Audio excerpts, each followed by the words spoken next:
Isang mapagpalang umaga po sa ating lahat. Kumusta po kayo mga ka-heaven? Ah, Na-miss niyo po yung ating video. Salamat po sa pagparito niyo at naway maranasan po natin yung blessings ng Panginoon habang tayo po ay nagsama-samang nag-aaral ng salita ng Panginoon. At sa ating po mga nasa tahanan, kumusta po kayo mga ka-heaven? At nawa ay sinasamahan nyo kami.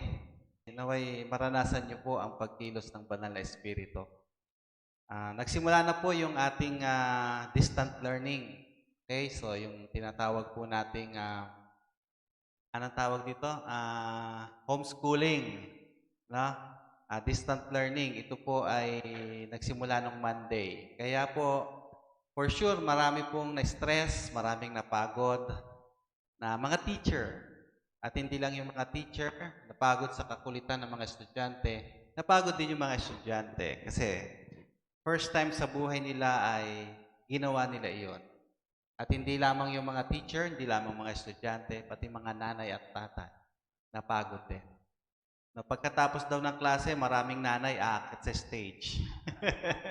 Gagraduate din sila kasama ng kanilang mga anak.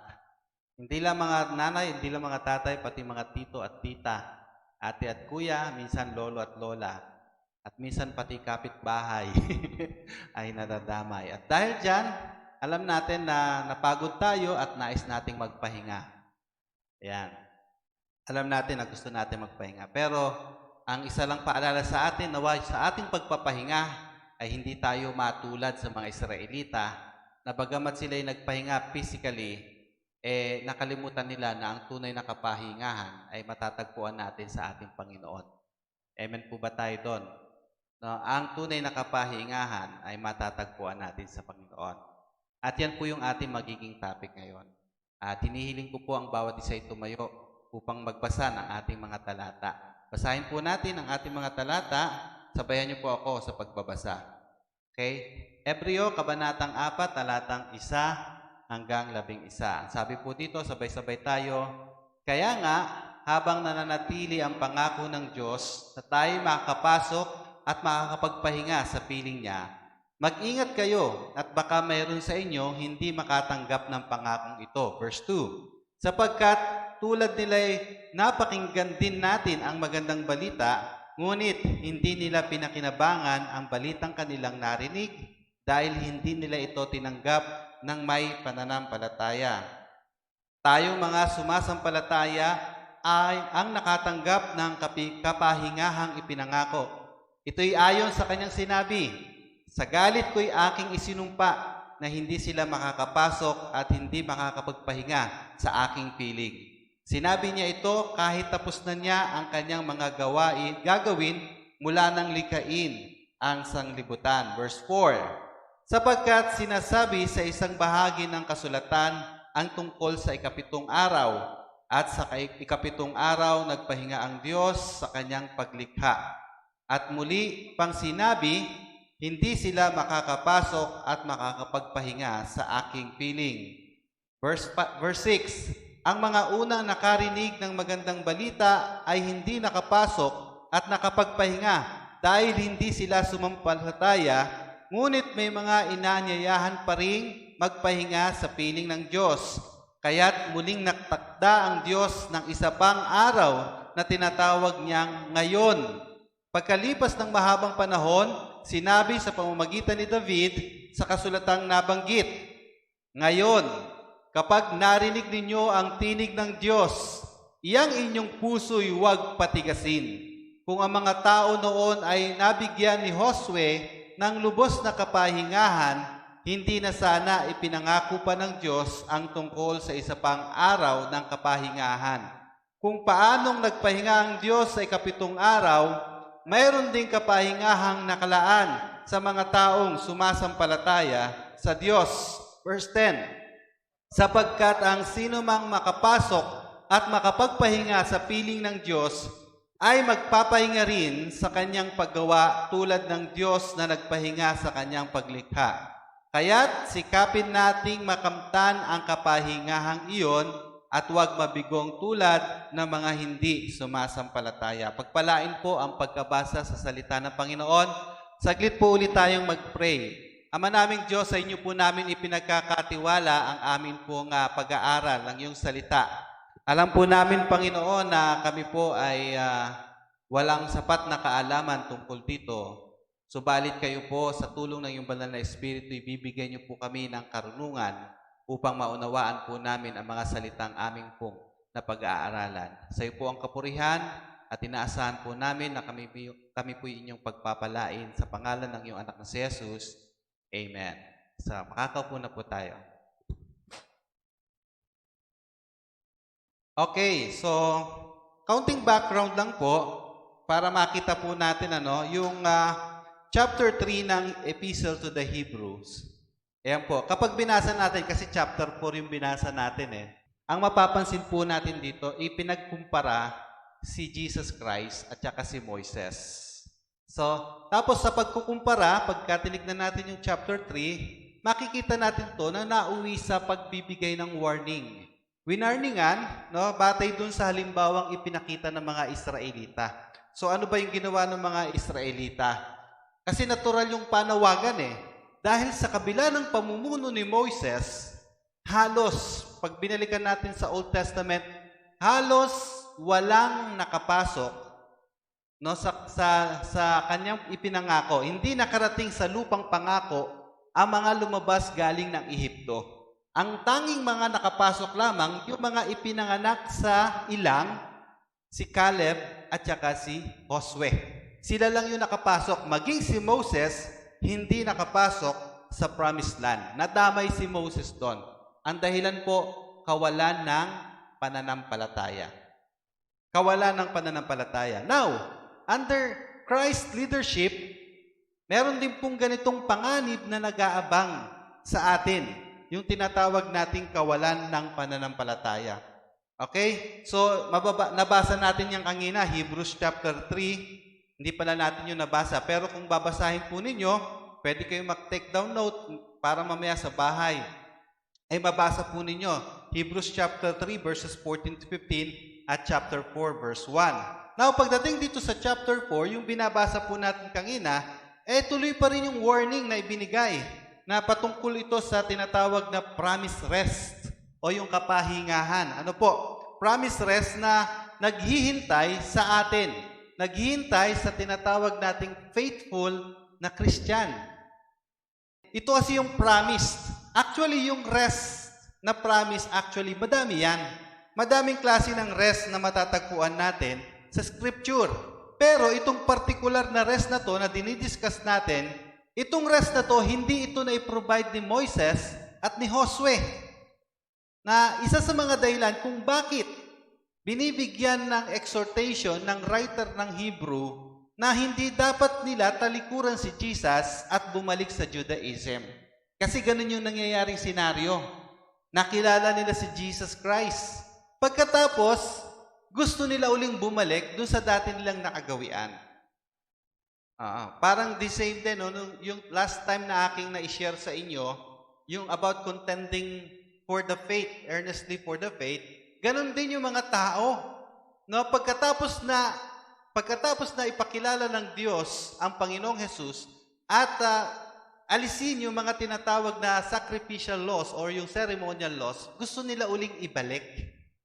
Yan yung sinasabi ko sa inyo na nakita ko doon sa group na sinusubaybayan ko. Kaya ito yun. So, yung promise ng Lord, it is the rest that remains. Yan yung ating title. Now, sa ating ngayong pag-aaral, dalawang tanong lang naman yung ating sasagutin. Yung una po, what is the rest that remains? Okay? At yung pangalawa po ay, what essential elements are necessary to enter the rest that remains? Tara po, pag-aralan natin. Unahin po natin ang what is the rest that remains. What is the rest that remains? Ano po ba yung kapahingahang tinutukoy dito? So, unang-una po sa lahat, hindi po ito yung tinatawag na Canaan rest. The Canaan rest. Hindi po ito ang Canaan rest.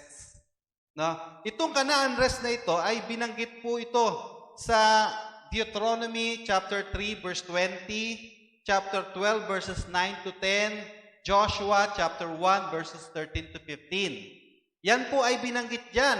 Na basahin niyo po yan sa bahay ninyo, tignan ninyo na binanggit dito yung salitang rest o yung pagpapahinga na tinatawag. At ibinigay yung rest na ito bilang pangako ng Diyos, no, sa mga Israelita. Okay? At ito po, no, minsan tinatawag po itong his rest, my rest, or God's rest. Hebrews chapter 4 verse 8. At sa Psalm 95 nga, verse 7 to 8, after a time, ay sumulat si David. Sabi nga doon sa ating binasa, na binanggit niya yung Psalm 95 verses 7 to 8. At merong tinawag ang Diyos na today. Today. So sa madaling salita, no, si Joshua nag-provide ng Canaan rest, pero hindi yan yung rest na tinutukoy ng Biblia. Nagigets niyo po ba? Nakukuha niyo po ako? No? Malaking pagkakamali po yun sa part ng mga Israelita. Kasi na-misunderstood nila ang Lord, na sinabi ng Lord na dadaling ko kayo sa Kanaan at makakapagpahinga kayo. Ang ginawa po nila nung nasa Kanaan na sila, basahin niyo po yung inyong Biblia sa Old Testament, nagpahinga nga sila. Hindi nila ginawa yung inutos ng Diyos. No, pati dun sa pagsunod sa utos ng Diyos, nagpahinga sila. Nakukuha niyo po? Kaya yun, ibig ko sabihin ay hindi sila nakapasok sa kapahingahan ng Diyos sapagkat ibang pahinga yung gusto nilang gawin. Tayo rin po, ni minsan, kapag tayo pagod na pagod, gusto nating magpahinga. Pero sa pagpapahinga natin, nakakalimutan uli natin na ang kapahingahan nagmumula sa Diyos. Okay, mamaya pag-aaralan po natin. So, yun, so, yung question na what is the rest that remains? So, una, binanggit po natin, it is not the rest or the Canaan rest. Ano po uli ang pangalawa? Ang pangalawa po, it is not the Sabbath rest. It is not the Sabbath rest. Okay? So, pangkaraniwan, na iniisip po natin kapag narinig natin yung Sabbath, yung rest ay yung Sabbath day. So, meron din uling wrong conception doon sa pagdating sa Sabbath rest. Yung iba, nakatutok sila sa particular day. At tinutukoy nila ito na Sabado. So, Sabbath day kasi Sabado. Magkatunog. Tapos, meron namang iba na nagsasabi na ang Sabbath day ay Friday sunset to Saturday sunset. Ito yung practice ng mga Jew ngayon, presently. Pero yung question, kasi nagtanong ako dun sa isang video sa YouTube. Nagtanong ako dun sa YouTube. How can we be sure that the Sabbath today is the same Sabbath that when the Lord rested in His creation? Ilang beses na bang napalitan yung kalendaryo natin? Diba? Ilang beses nang napalitan yung kalendaryo natin? Gregorian calendar yung ginagamit natin, hindi naman tayo gumagamit ng Jewish calendar. Paano natin nasabi ngayon na yung Sunset Friday at Sunset Saturday ay Sabbath day? So, isang malaking question yon.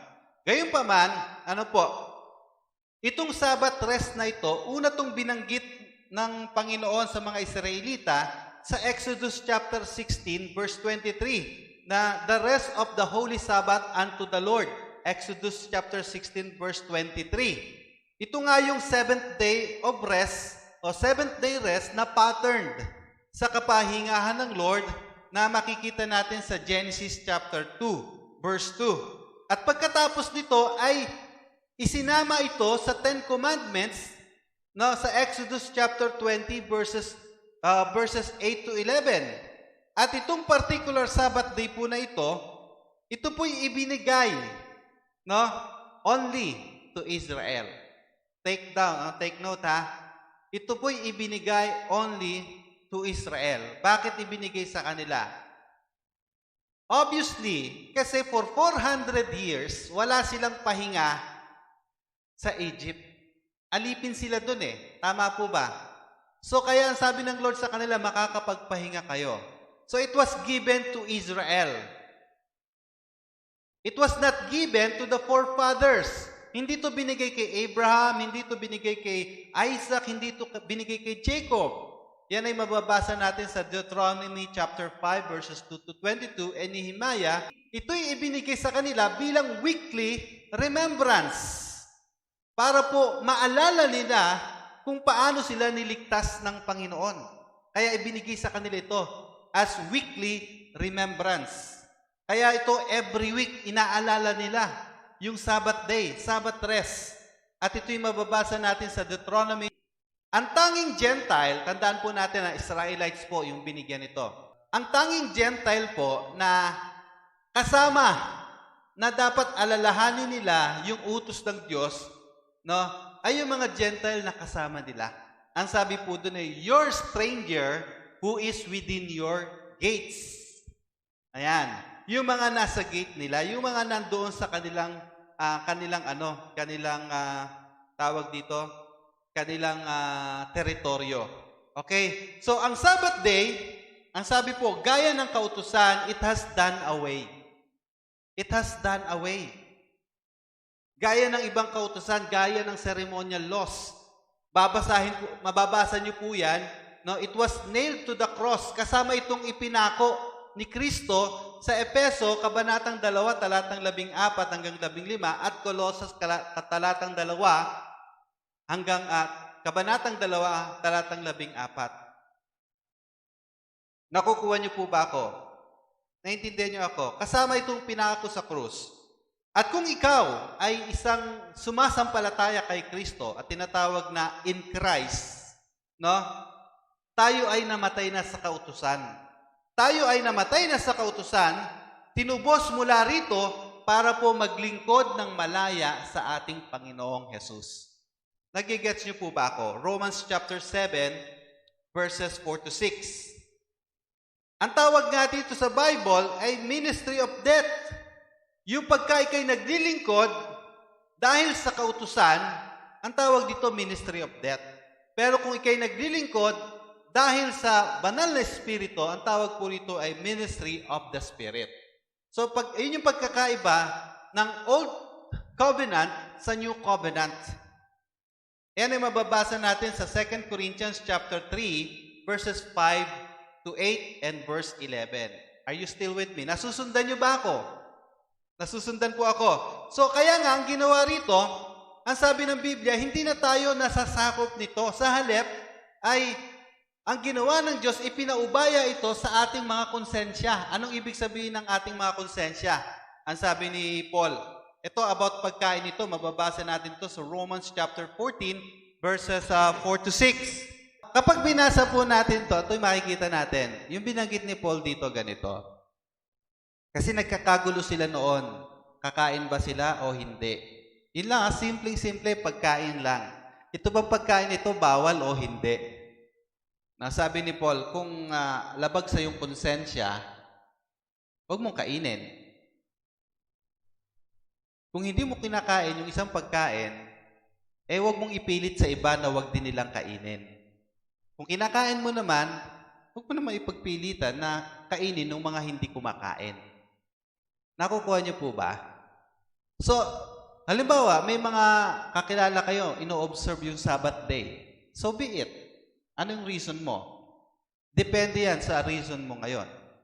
Kasi itong mga kautusan na ito, sabi po ay, it has done away. Ginawa na ito So finally, no, yung pangangatwirang ito na tungkol kay Joshua, ina-apply din kay Moises. Kasi nga, pagkatapos i-provide ni Moises ang Sabbath rest, sabi po sa Psalm 95 verse 7 to 8, no, yun nga, yung binanggit natin, meron pang tinatawag na the rest that remains. Meron pang, there is still the rest that remains. Now, nakita na natin ngayon, no, what is the rest that remains? It is not the Canaan rest. It is not the Sabbath rest. And what is the rest that remains? Yung letter C po natin, it is God's rest. Nakukuha niyo po ba ako? It is God's rest. Yun yung nakalimutan na natin. Mas pinahalagahan natin yung araw kaysa dun sa Diyos. Yun yung naging problema noon, nung time ng Panginoong Jesus. Di ba? Nangangaral ang Panginoong Jesus during Sabat. Nagpapagaling siya during Sabat. Na inaakusahan siya na nilalabag niya yung Sabat. Whereas sinabi ng Panginoong Jesus, the Sabat was made for you, not you for Sabat. Nagigets niyo po ba ako? Now what is the rest that remains? It is God's rest. Nagpapahinga nga tayo, wala naman yung Diyos doon sa pagpapahinga natin. No? Ngayon, kung babasahin natin sa Scripture, na paulit-ulit po yung binanggit, na makikita natin yung word na may rest sa Hebrews chapter 3 verse 11, chapter 4 verse 3, and verse 5. Binanggit yung salitang His rest. Hebrews chapter 3 verse 18, chapter 4 verse 1. Itong rest na to, ito yung binanggit na hindi napasok ng mga Israelita. Hindi narating ng mga Israelita, at itong rest na ito yung ipinangako ng Panginoon sa mga Kristiyano. Meron tayong pangako na mapapasok po natin yung rest na ito. Are you with me? No, ito yung rest na kung saan ay kapahingahan ng Diyos matapos yung kanyang paglikha. Ito nga'y hindi na i-provide ni Joshua, hindi rin na i-provide ni Moses, at sa tingin ko, kahit na sino pang tao o kahit sino pang grupo, hanggang ngayon, hindi ito maipo-provide. Bakit po? Tanging Diyos lang makapagpo-provide ng kapahingahang ito. Kaya nga sa ating pagpapahinga, kung wala ang Diyos, wala ka pa ring pahinga. Wala pa rin kayong pahinga. Diba? Napagod tayo buong isang linggo. Tapos gusto mo muna magpahinga. Nagpahinga tayo. Pero wala ang Diyos sa kapahingahan natin. Wala rin. Tama, di ba? Now, itong rest na ito, makikita natin to, no? God's rest is one in which we must be diligent not to come short of it. And one who has entered His rest has ceased from his works. Itong kapahingahan na ito na dapat sinisikap nating makuha. At itong kapahingahang ito ay parang kumbaga kay Lord, parang may double meaning. No? Nung si Lord sabi niya sa mga tao, come to me and I will give you rest. May kapahingahan sa Panginoon. Parang double meaning na when you rest in His presence, makakaranas ka ng kapayapaan sa puso. But eventually, ang rest na tinutukoy niya rito, yung rest na mababasa natin no, sa Bible, which is, ang tinatawag po dyan ay yung God's rest, ay yung heavenly rests. It is the heavenly rests. Na binabanggit po ng Pahayag, chapter 14, verse 13. Pakibasa nga natin lahat. Sabayan niyo po ako. Ready? Go! Pagkatapos, may narinig akong tinig mula sa langit na nagsasabi, isulat mo ito. Mapalad ang mga taong namatay sa paglilingkod sa Panginoon, mula ngayon, makakapagpahinga na sila sa mga paghihirap nila dahil tatanggapin na nila ang gantimpala para sa mabubuti nilang gawa, at ito ay pinatotohanan mismo ng banal na Espiritu. Nakukuha niyo po ba? Nagets niyo po ako? So kaya nga, no, yung rest, no, the rest that remains, God's rest po yan. Parang may double meaning siya, it is equal to heavenly rest. Parang pagka tinignan po natin ang Biblia, sabi nga, we are seated in the heavenlies. Di ba matagal na natin ito na pag-aaralan? Nasa lupa ka pa, pero dahil sa Panginoon, para ka nang nasa langit. Tatanggihan ba natin to? No? Na kapag ka nasa presensya tayo ng Diyos, nararanasan natin yung kapahingahan. Gaya nung kapahingahang ibibigay niya sa atin sa heavenlies, doon sa kalangitan. Are you with me? Bagamat yung kapahingahan natin dito sa presence niya, alam natin hindi pa ito yung final. Parang binibigyan niya lang tayo ng patikim. Pinatitikman lang sa atin yung pahinga na kung saan mararanasan natin forever sa kalangitan. Kasi dito, pagkatapos natin magpahinga sa presensya ng Diyos, after that, lalakas ulit tayo, and then, sasabak ulit tayo sa panibagong pakikibaka. Okay? Ngayon, siyempre, kung gusto nating makapasok sa rest, meron tayong mga dapat i-consider. Ano po yun? Sa ating second point, what are the essential elements to enter God's rest? What are the essential elements? Ano-ano po yung mga kinakailangan para po tayo makapasok sa tinatawag nating kapahingahan? Number 1 po dyan, at huwag nating kakalimutan, the Word of God. The Word of God. Paulit-ulit po natin yung sinasabi, maraming kaaway ang salita ng Diyos. Na ayaw nila ang salita ng Diyos. Kaya nga yung binanggit ko sa inyo last time, na sinisiraan nila yung Word ni God. Na ayaw nila ng Word ni God. So yan. So the Word of God. Ang sabi nga, ang mga Israelita, maging tayo na pangaralan ng tinatawag na magandang balita. Mababasa natin Hebrews chapter 4 verse 2. Pakibasa ulit, sabay-sabay, ready, go. Sapagkat nakarinig din tayo ng magandang balita, katulad nila, pero naging walang saysay ang narinig nila dahil hindi sila sumampalataya. Yun po yung una, no? Yung gospel na ito, ang good news na ibinigay sa kanila, ito po yung pumapas. Sabi ni Lord, pag nakarating kayo doon sa promised land, makakapagpahinga kayo.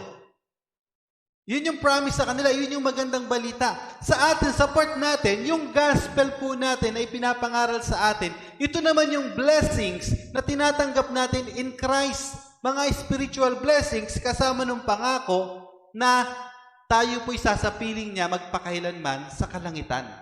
Nagigets niyo po ba yung ibig kong sabihin? So the Word of God is essential for at least two reasons. Bakit po mahalaga ang Word of God? Una, mahalaga ang Word of God kasi kung wala ang Word of God, hindi natin malalaman yung mga promise niya. Saan tayo hahanap ng promise kung hindi natin bubuksan ang Biblia? Narito yung kanyang mga pangako. Nasa Biblia. Kaya nga yung mga tao na binabaliwala yung Bible, paano nyo malalaman yung promise ni Lord kung hindi babasahin ang salita ng Diyos? Pangalawa, bakit mahalaga ang Biblia?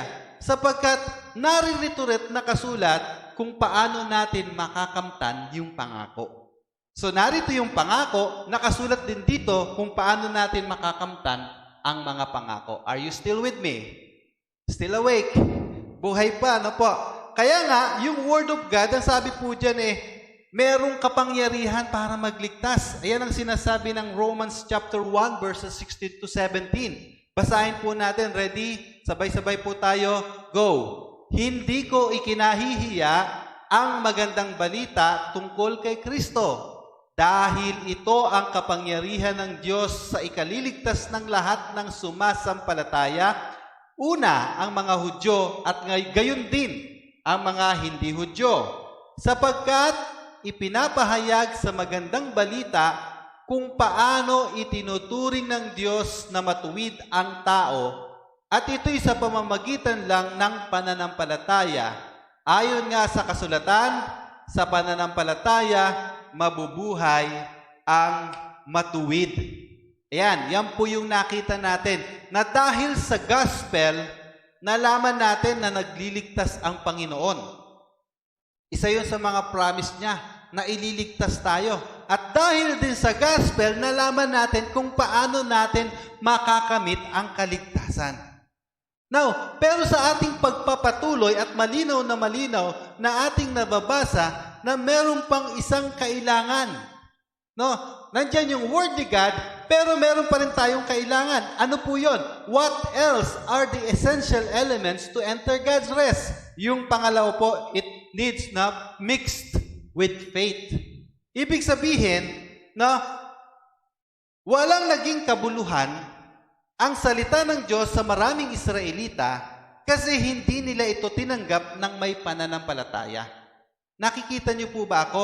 Ang sabi ng Hebrew chapter 4, Hebreo kabanatang 4, talatang 2, basahin po natin uli ng sabay-sabay. Ready?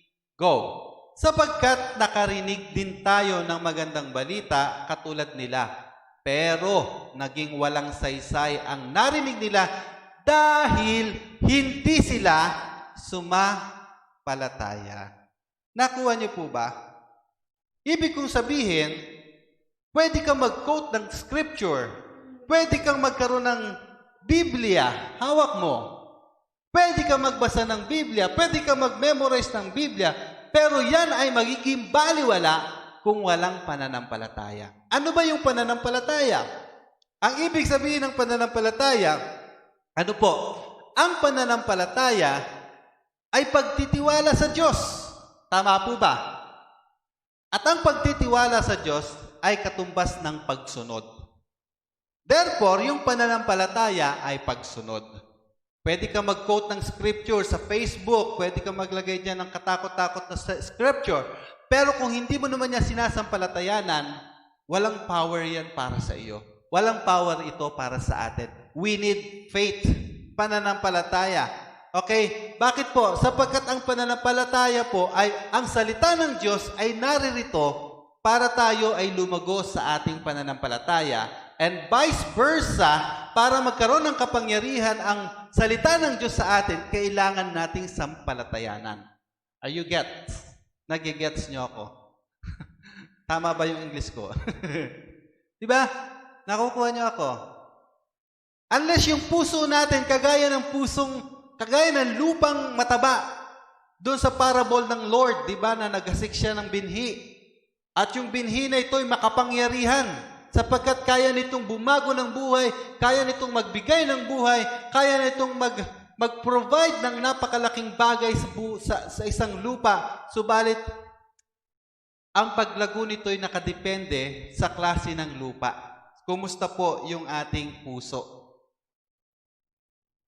Ito pa'y merong pananampalataya. Nandiyan ba yung pananampalataya? So kung nandiyan ang pananampalataya, the promise of God's rest will not kasi without faith, no, kung nandiyan yung pananampalataya, mararanasan natin yung rest, mararanasan natin yung kapahingahang tinutukoy ng Panginoon.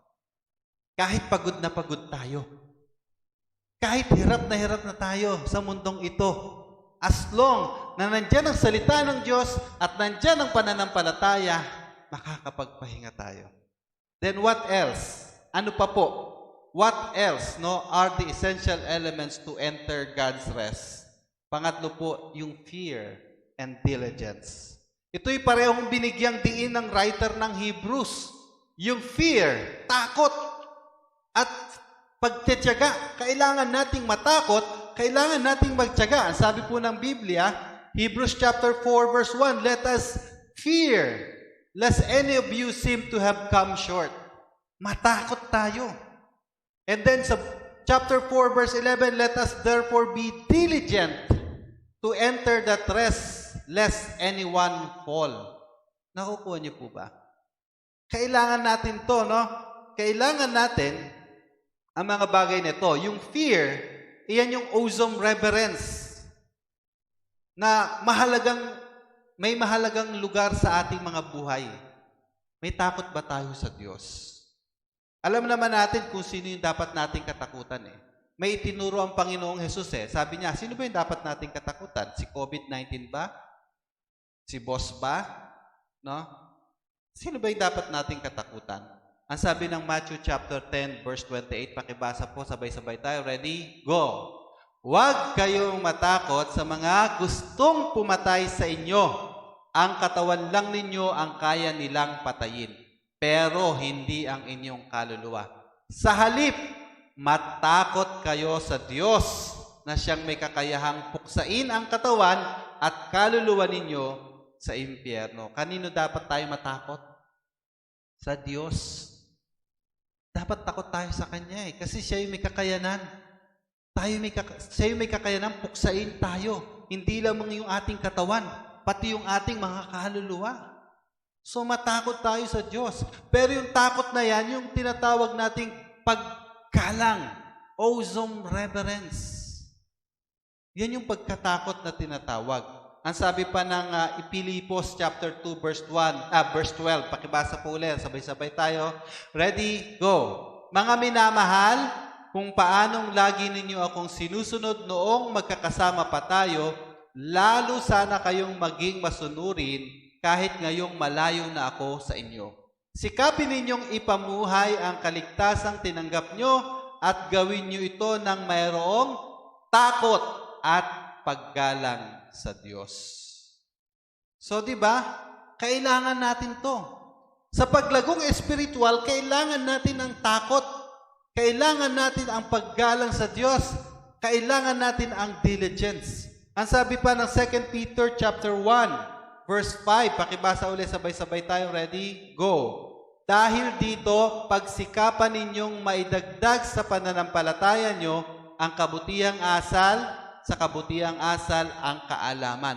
Makikita natin dito yung ladder. Umaakit tayo, no? Ayan. Umaakit tayo sa parang ladder na dapat may kasamang pagtitiyaga, pagsisikap.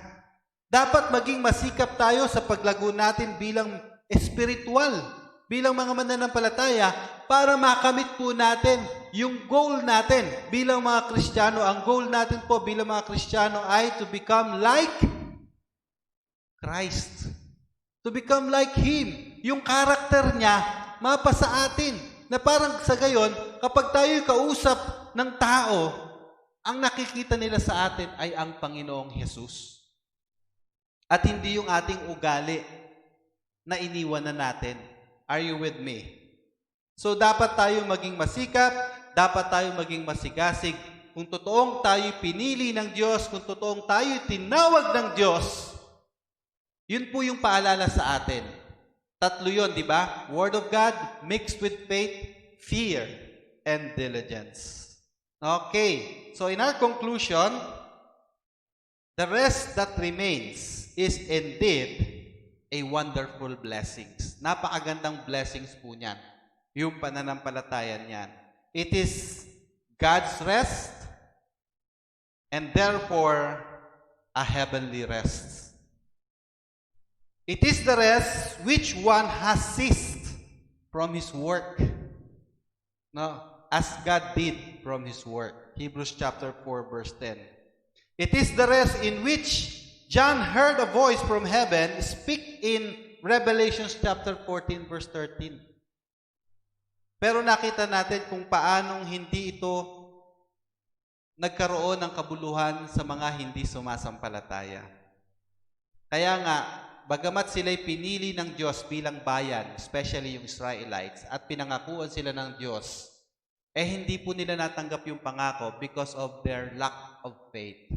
So, importante po yun.